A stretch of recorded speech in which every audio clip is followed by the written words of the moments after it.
जो आपका emerging challenges of HRM में टॉपिक आता है that is work life balance. देखो वर्क लाइफ बैलेंस बहुत ही रेलेवेंट टॉपिक है। देखो कोई भी एम्प्लॉई है वो अपना घर बार छोड़ के जाता है एक ऑर्गेनाइजेशन में काम करने के लिए। वो अपनी पर्सनल लाइफ अलग रखता है, वो अपनी वर्क लाइफ अलग रखता है।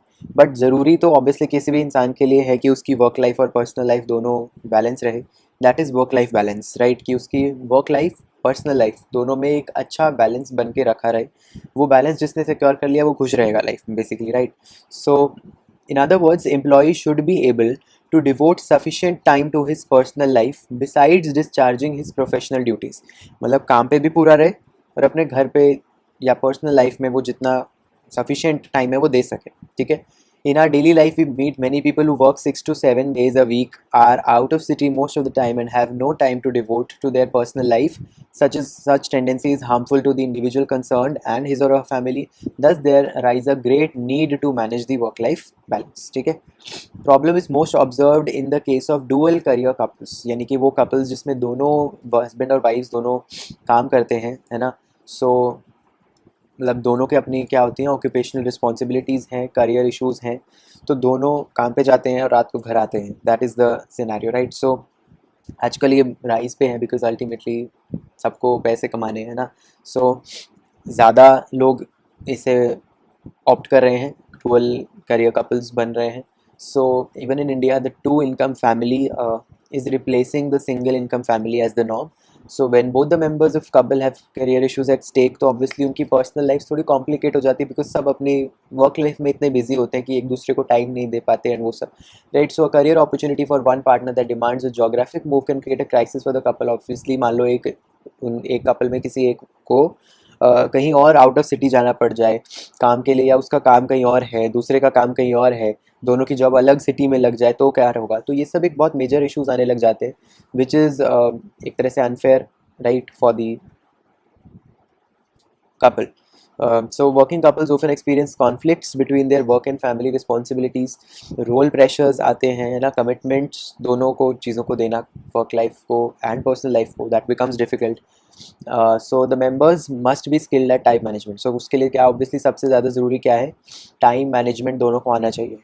कि मान लो वो घर आके, एक छोटा एग्जांपल है ना, कि मान लो जितने भी बजे घर आ रहे हैं वो बचा हुआ टाइम जितना भी है वो बेस्ट उसका दे सके, या जो भी टाइम उन्हें आपस में मिलता है, वेकेशंस मिलती हैं या कोई वीकेंड्स ऑफ मिलते हैं, उसका वो अच्छे से यूटिलाइज करे, इश्यूज रिजॉल्व करे और अपना एक अच्छा बैलेंस बना के दोनों के बीच में आगे चले, right? That's the thing they can do. तो बेसिकली यही सब आगे इसमें दे रखा है ना, कुछ बहुत ज़्यादा कॉम्प्लिकेटेड चीज़ नहीं है इसमें। They may limit the number of social activities they participate, carefully choose to volunteer the responsibilities, है ना, एक दूसरे के काम बांट के करे। देन डुअल ऑब्वियसली उसमें एंग्जाइटी, स्ट्रेस, डिप्रेशन ये सब बहुत कॉमन हो जाता है आजकल, स्पेशली कि जब सब चीज़ों से डील एक साथ कर रहे होते हैं तो all these mental health issues they become very prominent which is a major concern and the need of the hour to be addressed on a big platform. Yeah. So these include employee counseling, compressed work weeks, flexible work schedules, telecommuting. एक एक करके पढ़ते हैं। देखो क्या है employ counselling, ये तो ऑब्वियसली आपको पता है, जैसे मैंने बताया कि कोई एम्प्लॉय जो है वो स्ट्रेस से गुजर रहा है या कोई भी उसमें पर्सनल लाइफ में इशू है, तो एक तरह से मैंने बताया ना, एचआर मैनेजर भी ये काम कर सकता है कि एज अ काउंसलर वो वर्क कर सकता है या एडवाइजरी रोल प्ले कर सकता है, या कुछ उनका दुख दर्द बांटे सुने, शायद उसकी मदद हो जाए थोड़ी बहुत, राइट? है वो है compressed work week. Compressed work week समझो क्या है, जैसे मान लो किसी जनरल केस में हम बात करते हैं। सो एक एम्प्लॉय कितने घंटे काम करता है एक ऑर्गेनाइजेशन में। मान लो एक दिन के वो टोटल 5 दिन काम कर रहा है, एक दिन में लगभग 7 घंटे मान लो काम कर रहा है, राइट? सो एक तरह से 35 घंटे वो काम कर रहे हैं। अब ये 35 घंटे वो 5 दिन में ना करके कम दिनों में कर दे तो उसके पास दिन ज़्यादा बच जाएंगे छुट्टी के। सैटरडे संडे के अलावा मान लो दिन ज़्यादा बचाने हैं छुट्टी के, तो क्या कर सकते हैं? देखो सबसे पहले 3 12 आवर डे, यानी कि 3 दिन करा 12 घंटे काम, तो ये भी एक तरह से उतने ही 36 घंटे हुए। 4 9 आवर डेज, 4 into 9 भी क्या होता है 36 आवर्स, है ना। या 4 10 आवर डे, अगर ज़्यादा ही काम है तो ठीक है 40 आवर्स काम कर लेगा 35 की जगह। सो कुल मिला के बेसिकली इसमें क्या हुआ, 3 से 4 दिन लगे और टोटल 5 दिन नहीं गवाए। तो इससे क्या हुआ कि 3 दिन मान लो उसने काम किया है तो उसके पास 4 दिन अब फ्री है, फिर 3 दिन वो काम करेगा, फिर 4 दिन वो फ्री होगा। तो ऐसे ऐसे उसके पास बेसिकली ज़्यादा टाइम बच जाता है अपनी फैमिली को देने के लिए और बाकी सब लोगों को देने के लिए, मतलब पर्सनल लाइफ के लिए ज़्यादा टाइम अगर निकालना है तो उसके लिए ये चीज़ काम आती है, राइट। सो कंप्रेस्ड वर्क वीक यानी कि कंडेंस्ड वर्क वीक है, एक तरह से कंडेंस कर दिया आपने वर्किंग डेज को, है ना, घंटे उतने ही है, डेज कम कर दिए हैं, ठीक है। So it provides employees with more leisure time, खाली टाइम ज़्यादा है, डिक्रीज कम्यूटिंग टाइम, चौथे पाँचवें दिन का आने जाने का टाइम भी बचा, decreases request for time of for personal matters, यानी कि बेसिकली एम्प्लॉय के फेवर में ये बहुत सारी चीज़ें कर रहा है, राइट। देन देखो इसके कुछ डिसएडवांटेजेस भी हैं। डिसएडवांटेज क्या है? पहली चीज़, decrease in the workers productivity near the end of the long work day. मान लो एक ही दिन में अगर वो ज़्यादा घंटे काम कर रहा है, 7 की जगह 9 घंटे काम कर रहा है, तो लास्ट के 2 घंटे फिर वो घसीटेगा ही काम, अच्छे से उसकी प्रोडक्टिविटी इतनी नहीं होगी, बिकॉज अगेन वो पूरे दिन ही इतने काम कर रहा है, तो एक दिन में एक लिमिट होती है ना काम करने की। सो वो टुवर्ड्स दी एंड आते आते उसकी प्रोडक्टिविटी वैसी कम हो जाएगी।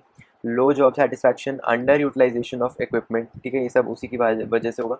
While it is true that shorter work week increases employee enthusiasm and morale and reduces turnover and evidence is not clear about its impact on productivity। मतलब हो सकता है उसका enthusiasm बढ़ जाएगा, वो खुश रहेगा इस चीज़ को लेके कि हाँ मेरे को छुट्टी ज़्यादा दिन के लिए मिल रही है, उसका टर्नओवर कम होगा, है ना, छोड़ के ही नहीं जाएंगे ऑर्गेनाइजेशन आपके एम्प्लॉयज़ आपके ऑर्गेनाइजेशन से, लेकिन प्रोडक्टिविटी पे इम्पैक्ट इसका कम हो जाएगा, मतलब प्रोडक्टिविटी कम हो जाएगी इसका बेसिकली, ठीक है। Experience world over shows that 5 days week has worked well as compared to 6 days work schedule, but doubts have been expressed over the effectiveness of 4 days week। मतलब कि ये तो प्रूवन है कि अब जैसे कि 5 दिन कर दिया ना यूजुअली कंपनीज ने, तो 6 दिन भी हो सकता है, वैसे तो सिर्फ संडे की छुट्टी होगी, बट इट इज़ प्रूवन कि 5 दिन वाला ज़्यादा अच्छा है रादर देन 6 days। बट 4 दिन, 5 से भी 4 या 3 दिन कर रहे हो वो अच्छा है, यानी इसका कोई अभी श्योरिटी नहीं मिली है रिसर्चर्स के through. So it puts pressure on the managers to speed up their subordinates so as to avoid pending work and overtime। मतलब कि भैया 3 दिन में ही काम कराना है सारा एम्प्लॉय से, तो प्रेशर आ जाता है सब पे कि हाँ 3 दिन में इससे कैसे सारा काम निकलवाएं, है ना, तो मैनेजर्स पे भी हेडेक है। तो अब ये तो हो गया आपका क्या, कंप्रेस्ड वर्क वीक। इसके अलावा एक और चीज़ आती है which is flexi time. Flexi time नाम से ही पता चल रहा है, फ्लेक्सिबल टाइम यानी फ्लेक्सिबल वर्क आवर्स या वर्क शेड्यूल। फ्लेक्सिबल कैसे है वो समझते हैं। It is based on the assumption that employees are paid for doing their quota of work and not for being at the place of work for a fixed number of hours on each working day। बस basically ये मान के चलता है कि हाँ हम employees से काम करवाते हैं तो हमें तो बस उसका मतलब है कि वो डेली उसको जितना काम है कोटा ऑफ वर्क उतना वो पूरा कर दे, बाकी चीज़ से हमें क्या मतलब, है ना। So the system of flexi time offers strong motivational potential by increasing the workers' freedom and allowing the workers to assume greater responsibility through creating opportunities to make decisions about their work schedule। इसमें flexible बोला ही इसलिए जा रहा है because workers के पास freedom है to choose and decide make decisions about their own work schedule, कि वो किस स्केड्यूल पे काम करना चाहते हैं वो खुद डिसाइड कर सकते हैं। यानी कि there is employees are given क्या, डिस्क्रिशन, अपनी मर्जी है उसकी as to when they will come to work in the morning and when they will leave in the afternoon। Basically क्या किया जाता है इसको ध्यान से समझना।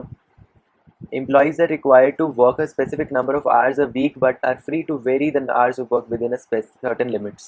समझो इस चीज़ को, मतलब कि उनको पूरे हफ्ते में बोल दिया जाता है कि मान लो भैया पूरे हफ्ते में तेरे को 36 घंटे काम करना है, अब वो 36 घंटे तू रोज़ आके कितने कितने घंटे काम कर रहा है वो तेरी मर्ज़ी है। मतलब कि अब इसमें एक्चुअल जो स्केड्यूल बनाया जाता है वो देखो, हर दिन को बेसिकली डिवाइड किया जाता है। उस डिवीजन में एक कोर, कॉमन कोर होता है, कितने, 4 घंटे का usually excluding the lunch hour, ठीक है। उसके आसपास कॉमन कोर के, मान लो कॉमन कोर 10 से 12, फिर 1 घंटे का लंच ब्रेक, फिर दोबारा से कॉमन कोर 1 से 3, तो 2 घंटे यहाँ 2 घंटे यहाँ, 4 घंटे का क्या हो गया आपका कॉमन कोर हो गया कि इतना तो चल काम करना ही है। बाकी 7 से 10 3 घंटे ये, और 3 से 6 3 घंटे ये 3 घंटे फ्लेक्सिबल है। Flexi time has a variety of advantages. क्या होगा, ऑब्वियसली हाई मोरल, लो एब्सेंटिज्म। इसके साथ साथ पिछले वाले में जैसे प्रोडक्टिविटी में थोड़ा नुकसान था, इसमें वो नुकसान नहीं है, प्रोडक्टिविटी गेन्स आर मेड। क्यों, क्योंकि मैंने बोला ना फ्लेक्सिबल है कि वो जब चाहे वो कर सकता है फ्लेक्सिबल आवर्स में। सो अब वो फ्लेक्सिबल तो ऑब्वियसली तभी काम करेगा जब उसका काम करने का मन होगा, यानी कि जब वो एनर्जेटिक फील करेगा वो उसी टाइम काम कर रहा है, एनर्जेटिक है काम कर रहा है, ऑब्वियसली प्रोडक्टिविटी ज़्यादा होगी। सो सो मैनेजमेंट का जो टास्क है रिक्रूटमेंट का वो आसान हो गया। क्यों? क्योंकि फ्लेक्सी टाइम, जब फ्लेक्सिबल आपने वर्किंग आवर्स दिए लेबर को, तो ऑब्वियसली एक अट्रैक्टिव पॉइंट है ना कि यार इस ऑर्गेनाइजेशन में जाते हैं, यहाँ तो फ्लेक्सिबल वर्किंग आवर्स होते हैं, right. So from the employees point of view also it is better, because again वो अपने पर्सनल प्रेफरेंस और नीड्स के हिसाब से फ्लेक्सिबल आवर्स को इधर उधर फ्लेक्सिबल बेंड कर सकते हैं आवर्स को, राइट। बेसिकली कंफर्टेबल ज़्यादा है ये उसके लिए, ठीक है। सो इसकी कुछ लिमिटेशंस क्या है वो देखो, can not be implemented where the work requires all the employees to be present at the same time. अब अगर ऐसे कुछ काम है जिसमें सब एम्प्लॉइज़ को एक बार में एक ही साथ होना है, उस टाइम तो ये वर्क नहीं कर सकता ना, बिकॉज कुछ बोलेंगे हमारे लिए 10 से सुबह का 7 से 10 वाला सूटेबल नहीं है इतना, हम उसमें सुबह इतनी जल्दी नहीं आ सकते, और कुछ बोलेंगे कि हम शाम को लेट तक नहीं रुक सकते, तो तब ये नहीं काम होगा। It may produce problems for their managers in directing outside the core time period, cause confusion when there is shift work or interdependency between functions. Again, या तो employees सारों की ज़रूरत है, या functions में interdependency है, तो भी वही हो गया कि employees को सारे टाइम होना पड़ेगा, नहीं तो वो इसको क्या पता कि कौन किस टाइम है, किसका फ्लेक्सिबल टाइम क्या है, सबको थोड़ी पता है, राइट। सो सबका सेम भी नहीं होगा फ्लेक्सिबल टाइम, सो कन्फ्यूजन हो जाती है यहाँ पे, जरूरत नहीं है। इसके अलावा एक और अगर वर्क लाइफ बैलेंस के लिए कॉन्सेप्ट हम देखें, that is telecommuting. Telecommuting is basically work from home, जो बहुत चला था कोविड के टाइम पे, राइट। सो देखते हैं, advancement of IT informational technology has made it possible for the employees to do their work at home on a computer that is link to their office. मतलब basically काम घर से हो रहा है, बट वो जिस कंप्यूटर या लैपटॉप पे काम कर रहे हैं that is connected to the main office जो है ना। सो एक तरह से वो क्लाइंट कंप्यूटिंग जो है वो भी यहाँ पे यूज़ होती है, ठीक है।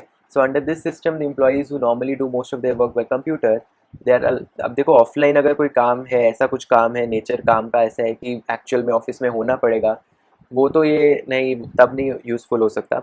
लेकिन कोई ऐसा काम है जिस पे सारा काम कंप्यूटर पे ही है, तो वर्क फ्रॉम होम बेसिकली उन एम्प्लॉइज़ को दिया जा सकता है। Communication occurs by electronic contacts to network and measures of productivity are assessed similarly, है ना। मतलब ये तो पता ही है आपको कि कैसे काम करता है ये पूरा।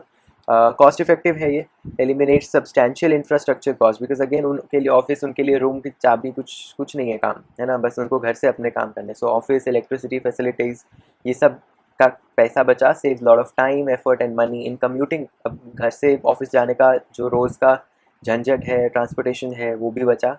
साइकोलॉजिकल इफेक्ट भी है, बिकॉज सबको लगेगा आसान है यार घर से ही काम करने, कितना ही मुश्किल है ना। सो टेलीकम्यूटिंग में सूट इंट्रोवर्ट वर्कर्स और research based activities for obvious reasons. Often fails to satisfy employee need for social contact. हाँ, ये ज़रूर है कि जो एम्प्लॉयज़ को सोशल होना बहुत पसंद है या जिनकी सोशल नीड्स बहुत हैं, उनके लिए ये शायद उतना कामयाब नहीं होगा। बट अगेन एग्जाम्पल देखो, इन्होंने दे रखा है कि कोरोना वायरस, कोविड पैंडेमिक जब आया था, तब एक नेसेसिटी बन गई थी वर्क फ्रॉम होम की, एंड दैट्स व्हेन इसका बूम बेसिकली आया था, राइट। अब देखो, ये टेक्नोलॉजी एंड एचआरएम का टॉपिक ही बाद में किसी और यूनिट में आएगा तो मैं तब समझाऊंगा, अभी नहीं है तो मैं नहीं समझाऊंगा, ठीक है। सो फिलहाल के लिए जो वर्क लाइफ बैलेंस का टॉपिक था वो इतना ही था।